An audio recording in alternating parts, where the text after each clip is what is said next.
Merriam-Webster defines the word cliché as a hackneyed theme, characterization, or situation.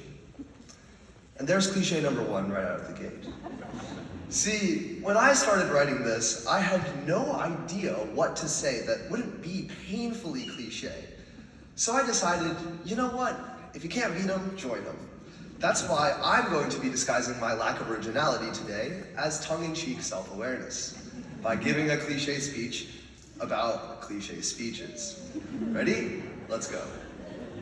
Cliché number two. Thank you, friends, family, and teachers. But that phrase seems so shallow compared to everything it's trying to say, doesn't it?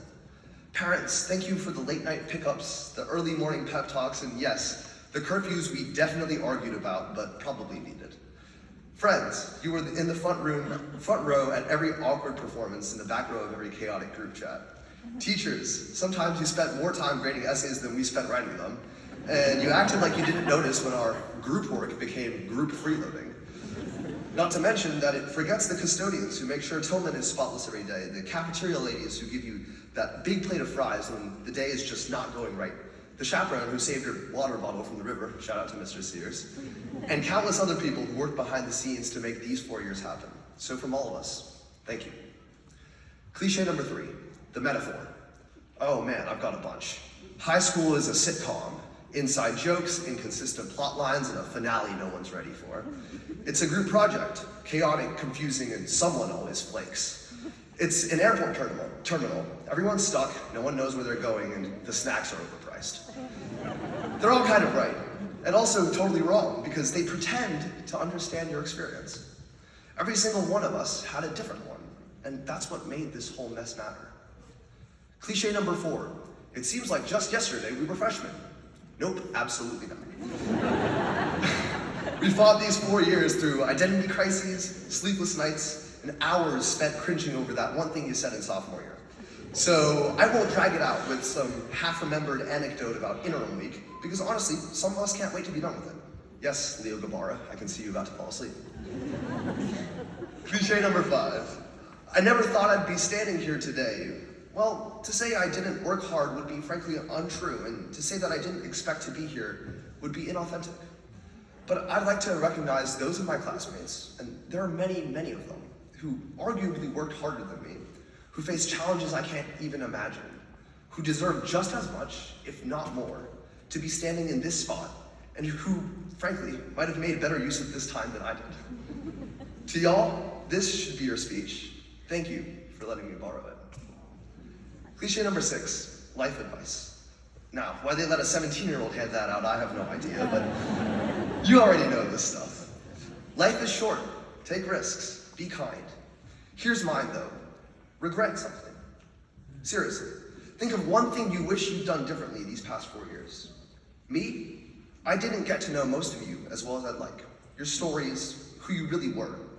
I regret that, but that regret inspired me to make this speech today. So regret something, and then go change it.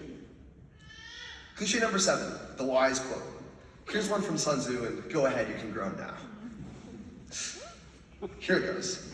There are not more than 5 primary colors, yet in combination they produce more hues than can ever be seen. The direct and the indirect lead on to each other in turn. It is like moving in a circle. You never come to an end. Who can exhaust the possibilities of their combination? Of course, he was talking about war, and I'm talking about high school. Well, maybe they're not all that different. See, the whole point of that quote and my speech today is, yes, our lives are a collage of cliches, of the same 5 colors, but it is how we see those cliches, how we use those colors that no one else can replicate. Our stories, our views, our voices. I've tried to build this up with every cliche that I've put down today. And I'll stop now since I realize I've essentially made a long speech about how this speech doesn't matter. I know that most of what I say will be forgotten, whether it's in a week or when you get home, or in some cases it's actively being forgotten right now. Yes, I'm still talking to you, Leo Gabara. Please bear with me for a moment.